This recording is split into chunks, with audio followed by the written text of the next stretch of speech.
On this video, we are going to cover basic operations in R and the use of vectors. We're going to stick to RStudio as showed in the previous video. In this case, I am just seeing the R console because I happen to close all my scripts, so I close the editor. I can just open a new file. If I want to run analysis on a script I already wrote, or I could just have started a new R script. So in the previous video, I showed that you can use any mathematical operator that you're used to, and I just wanted to show that there is a few mathematical operators you may not be used to. So in this case, it's going to give you only the integer part of division, and if you use just percentage, it gives you the remainder. In R, most of the times, you'll be using functions and not mathematical operators. So I'm going to create a variable called x. You don't see the result here because I only asked the value of 10 to be assigned to x. So the object x was created. As I can see, it's now stored in my environment. So now I can apply functions to x. So log is a function to calculate the logarithm. And this is how functions work in R. You type the name of a function and you give the argument in between parentheses. When you type in parentheses, RStudio completes it for you. And then you can choose what object you're going to apply that function to. And most functions will have many other arguments, as we're going to see in time. For now, we're going to stick to simple functions where you just need to give the object you want the function to be applied to. So logarithm of x, and I'm just asking it to calculate an output because I didn't assign it. I didn't assign the result to an object. So if I run this line, I can see the result here. This is just for me to see. I didn't store the result. I couldn't reuse it. It's different from assigning this result to another variable, and then now it's stored in this object called y. So I could do exponential. I just, with the cursor on the line, I press run. It runs that line. You can see the result here, or the square root of x. This is the result of dividing 12 by 7. I just use this to exemplify the functions to round down to the lowest integer, the closest low integer, and ceiling the closest up integer. This time I'm going to assign it to the object y, and you can see the object y was replaced in the environment. It used to be the log of x, and now is 12 over 7. There is no warning. R gives you no warning that you're using a name that was used before, and therefore you're replacing the other object. So you have to be careful. So now, instead of applying the function directly to the result of this calculation, I'm applying to an object. It's useful for you to know that you can put in between parentheses any calculation you want, and then R first calculates this and then passes the result to the function. But the second way I did here is the good coding practice, because if you later want to change the value, you only need to change it once when y was created. You don't need to change it throughout your code. So floor and ceiling force it to be rounded down or up. Round will round to the closest integer. And here is a case of a function that takes more than one argument. So if I just say round this value, the function accepts that one argument, but I can give it further arguments. Round will also take the number of digits you want to round to. The fact that it rounded this number, 1.71 something, to 2, means that the default value for the argument digits is 0, so it has no decimals. But I can change that to 1 digit, and when I run, the result is 1.7. If I wanted to round to 2 digits, the result would be 1.71. So all functions take usually multiple arguments, but they have default arguments that will be used in case you don't supply them. In this case, I explicitly said digits equal to 1. In this case, the result was the same as saying digits equal 0, because that is the default behavior of that function. If you want to know what arguments a function takes, we're going to cover that in details in a later video, but you can press $round, and in RStudio the help is integrated, so you see the help right here on the bottom right. And this help is going to explain to you what are the arguments that you can provide to a function. And here it says it takes on the argument digits, and it says that its default value is 0. So if you don't provide, it's going to be calculated with digits equal to 0. Just wanted to go over logical tests. So R can do some logic and test, for instance, is 3 less than 4 true? So yes.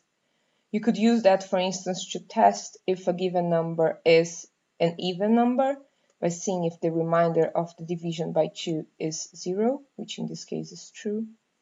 Just be careful when you're comparing results of operations, because equal will only work if the numbers are exact equal. In this case, it says 0 is not equal to this very small number.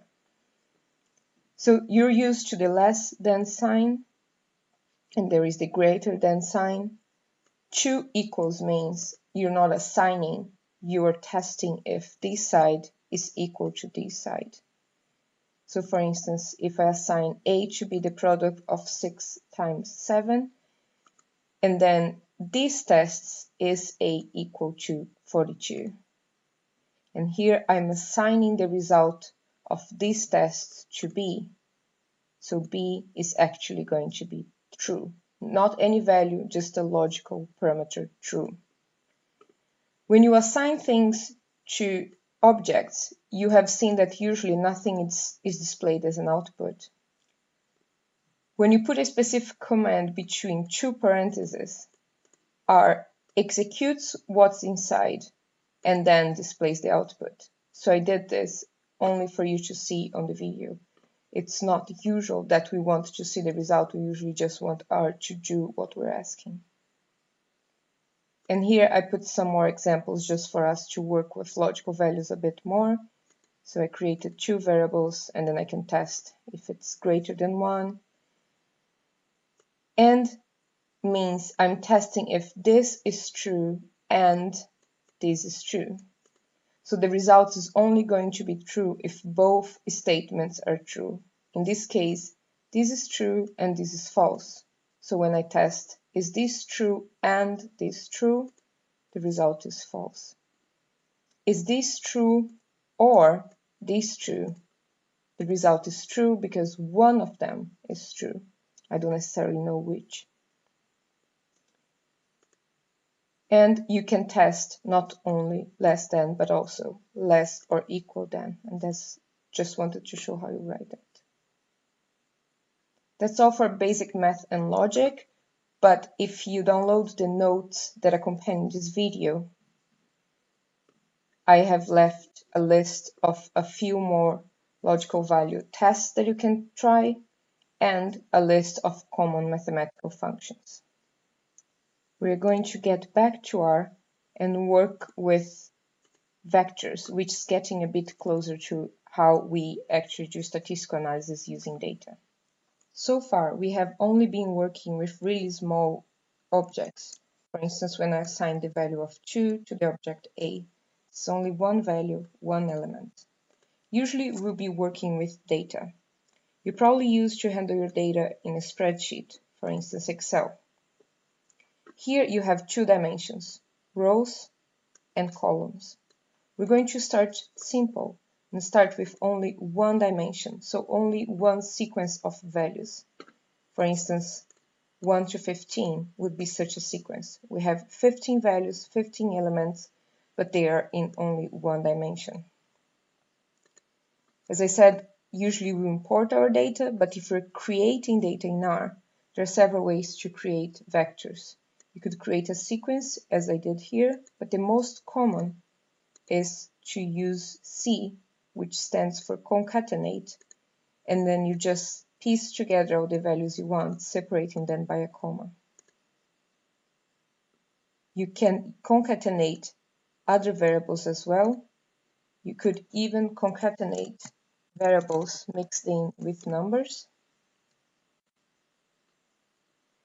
You can concatenate whatever you want, just separate it by commas. Here, I am first using a sequence, then I'm using the repetition function, which will repeat the value 6 4 times, and then I'm using another sequence. This would be the result. There's one way to paste data directly into R, which I don't recommend you ever use. We are going to learn better ways to handle data later, but I'm going to demonstrate. If I had, for instance, this data set in R, and I wanted lactation to be one of my vectors in R, I could just select this column without the column name and copy these values and use this command scan to assign those values to a vector called lactation. When I run this, R keeps expecting you to paste the data. So I'm going to click here on the console, paste, and press enter. And then it says it read the 10 values. And if I ask to see this lactation object now, it has the 10 values on it.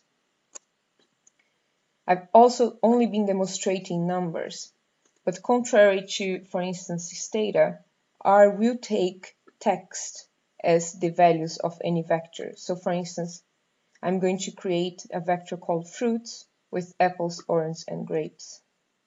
And here's the result. It's important, though, that you remember to put the codes. You cannot mix letters with text with numbers, or R will try to convert everything to text. So here you can see that the 1, the 3, and 4 have quotes on them, which means R is recognizing them as text, because one element in this vector was text.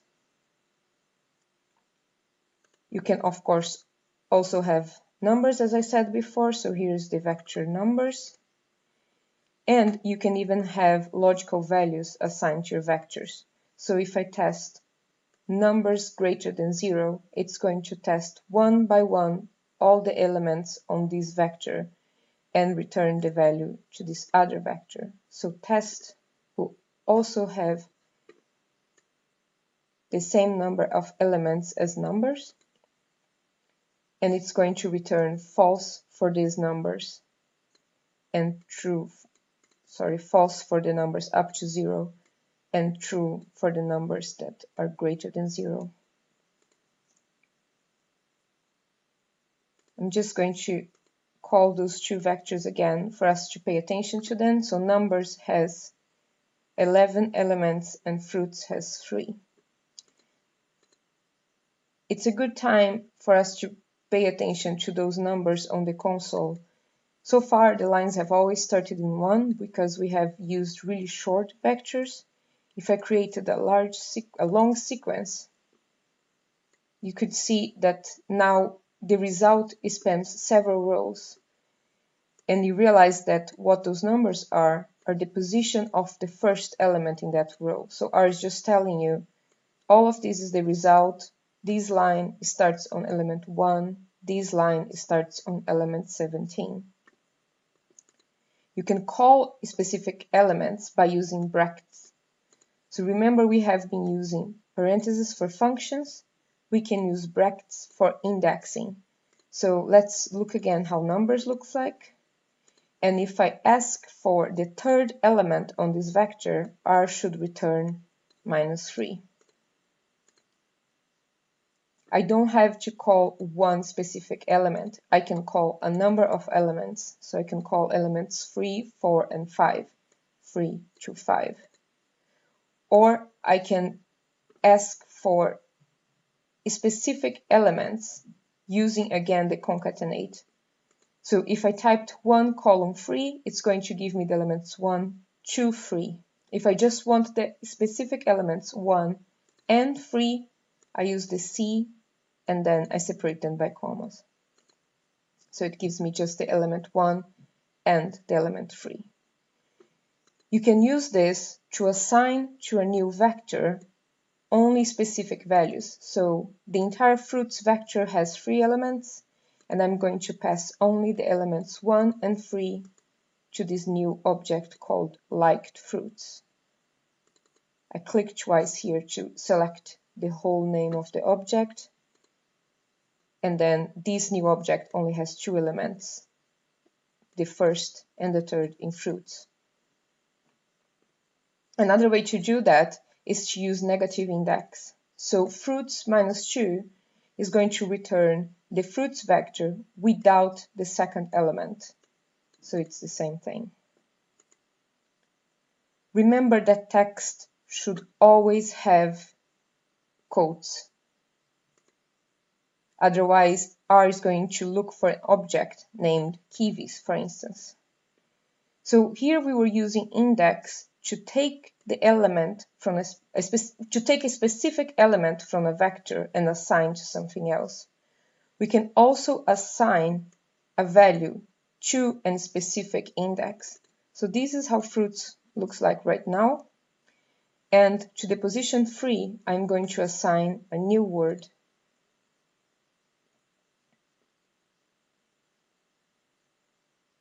I have a typo here. It's fruits. So now fruits looks like this. Grapes has been substituted with kiwis. If I forgot the quotes, I would get an error saying the object kiwis was not found. So when I don't put the quotes, it looks in the environment for an object with this name.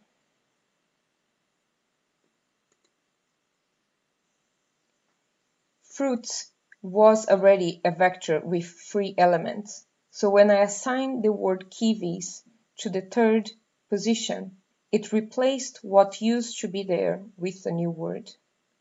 The vector liked fruits, on the other hand, only has 2 positions. If I assign something to the third position, it's just going to increase that vector, creating this third position and assigning it this value. So you could use that to increase vectors. For instance, I have a vector here of the names of the cows I tested. I tested 3 cows. Now I tested 1 more cow, so I'm going to add the name of that cow to the 4th position. And I can see that cows tested now has 4 elements. The problem of using this on your regular statistical analysis is that it assumes you know exactly what's the position that the new cow is going to go in. If you didn't want to keep track of how many cows you already had, you could just say, I'm going to concatenate the vector that already existed and add this at the end. So R lets you have in the same line the variable name twice. First, you're calling the variable as it is at the moment. You're adding this value to the end of it with concatenate, and the result of this gets assigned back to the same variable it was called in the beginning. And that's okay. So we can test. Right now, this is how cows test looks like. I will concatenate the variable itself to 1 more value. And now that value got added to the end as the 5th position. This vector right now has 5 positions. If I try to assign something to the position 10, what it will do is just assign an A not available, which is what R uses for missing values. So I had 5 values, I assigned something to the 10th position, and then the positions in between got assigned missing values. They have nothing. If I try to access a value that doesn't exist, R would also tell me there is nothing there. And I added these lines just for you to pay attention that you can actually repeat indexes as well. So you can call this vector, the positions 1 was apples, 3 was kiwis, and then 1 again, and then 1 again. And you can also ask for index out of orders. So I want first what was in position 3, and then what was in position 1. I wanted to add a word of caution about our recycling vectors. So I created two vectors here, one with 10 elements and the other with 11. If I try to add them up, R will add them up 1 to 1, 2 to 2, and here at the end, the value that is missing on this vector, it's just going to fill starting from the beginning. So the result was 2, 4, and so on, and here at the end, where it was missing the 11th element for the first vector, it went back to the first element and reused it.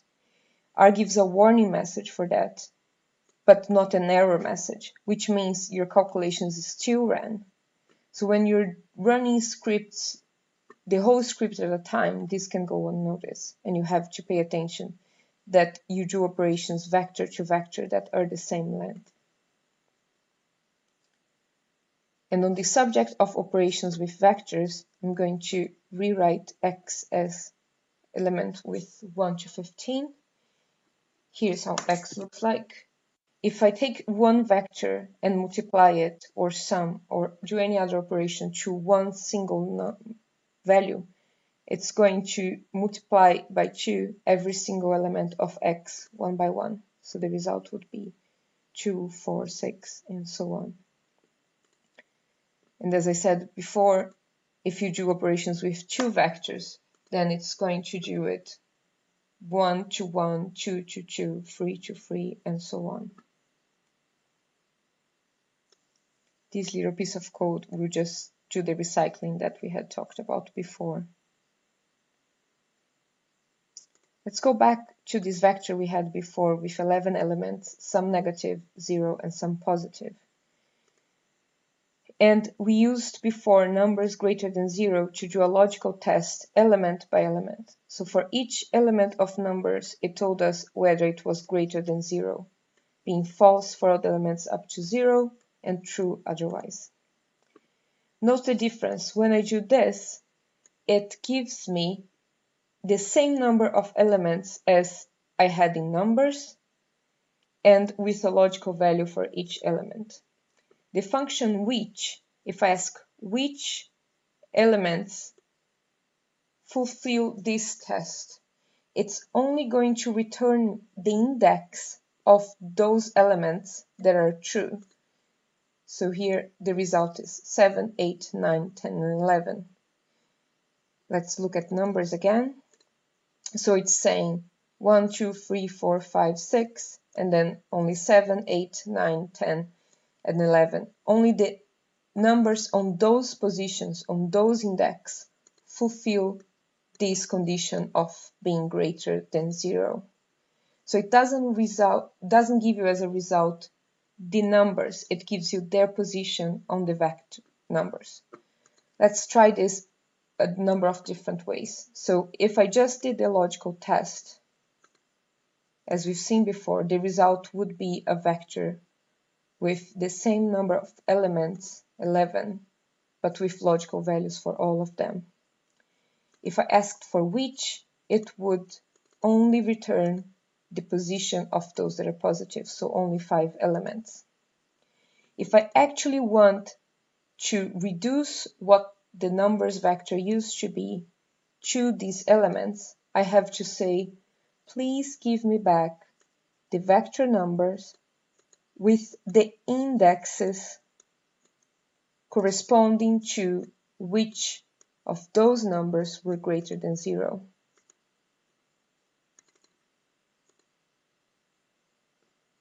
This happens to be the same as suppressing the which, because when you index with logical values, R returns only the numbers that the elements that would be true.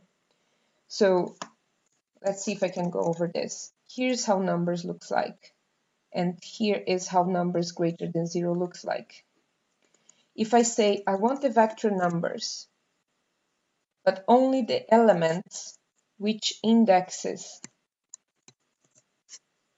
fulfill this, what R is going to do is try this, and whenever it's false, it's going to suppress the element on that index. And for the indexes that these would be true, which is 7, 8, 9, 10, and 11, it's going to return the elements in numbers. So 1, 2, 3, 4, and 5. This may be a bit hard to grasp, but pause the video and try this in R until you convince yourself of what this is doing, how we are using logical values inside index to return from a vector only the elements that have index fulfilling the position, fulfilling this logical test here as true. We've been saying that these vector numbers had 11 elements. You can always use the function length to try that. And vectors have other properties that you may want to track. One is length, the other is class. So numbers in R could be integers or real values. The result 1 was a logical test. So logical means it only takes the values true or false. In the cows tested, we had used the name of the cows. That's text, and R calls that the class character. Classes are important in R because R has preset behavior for different types. And I just wanted to finish showing the difference between applying functions to vectors that are aimed at returning one value per element of the vector, as we've been using, and some functions that take the whole vector and gives back one summary value. So I'm going to create this vector A, 1 to 10, and this vector B, that is the result of dividing every element of A by 3. So when I apply a mathematical operator to a vector, it does it individually for each element. The same happens if I apply functions that are basically mathematical operations, such as floor that we saw before. On the other hand, max will look at the whole vector and return only the maximum value. Minimum, conversely, the minimum value, and min, for instance, will return the mean value from the whole vector. To finish up working with vectors, I'm just going to show a few functions about ordering vectors. This function stands for random Poisson, and it's going to create 15 random numbers from a Poisson distribution with mean 5. Here are the numbers. Sort will do what you would expect probably. Return those values sorted, increasing. If we look at the help function for sort, you see that it does have an argument called decreasing, but its default value is false. If I had typed here decreasing equal to true, then it would give me a decreasing sorting of the vector. Let's not do that right now. So this is what sort does. Order is a bit more complicated to understand. What it does is returns the index of the elements in the first vector in the order I would have to call them for the vector to become sorted. So for instance, to sort this, I would have to start first from the 10th element. 1, 2, 3, 4, 5, 6, 7, 8, 9, 10. So it's saying the 10th element on the original vector is the smallest element. The next is the element of position 5. So 1, 2, 3, 4, 5, and so on. The reason why order is so important is because you may want to order one vector according to the position of another vector. Let's, for instance, create this variable, this object x, that is a bit out of order, and let's create these groups that have names A, B, C, D, and E. If now I call in the variable groups, but for indexes, so the square brackets, I am going to call the indexes in the order of x. So the result tells me that in order to sort x, I would have to start from the first element. So I take the first element of groups, then go to the fifth element. So I take the fifth element of groups. This is another one that may be a bit tricky to understand, so feel free to just paste this in yourself and take some time to understand what's going on. It's a very good practice for indexing. Now that we know how vectors work, just think again about the vectors, this sequence of elements, as being each column in the traditional dataset you're used to. Here in this dataset, we would have 3 if we ignore the ID, or 4 different vectors of information. One vector for the name of the cows, one vector for the lactation of the cows, and one vector for whether they are vaccinated. Even though we always see them as rows here, if you think of vectors as one dimension of your data, you see that we're getting really close to understand how data goes into R and how to manipulate it. So in the next video, we're actually going to talk about matrices and data frames, which are the usual type of data we have. In the meantime, as usual, all the notes for this video are going to be available in the VetSim project website, and don't hesitate to send me an email if you have any questions.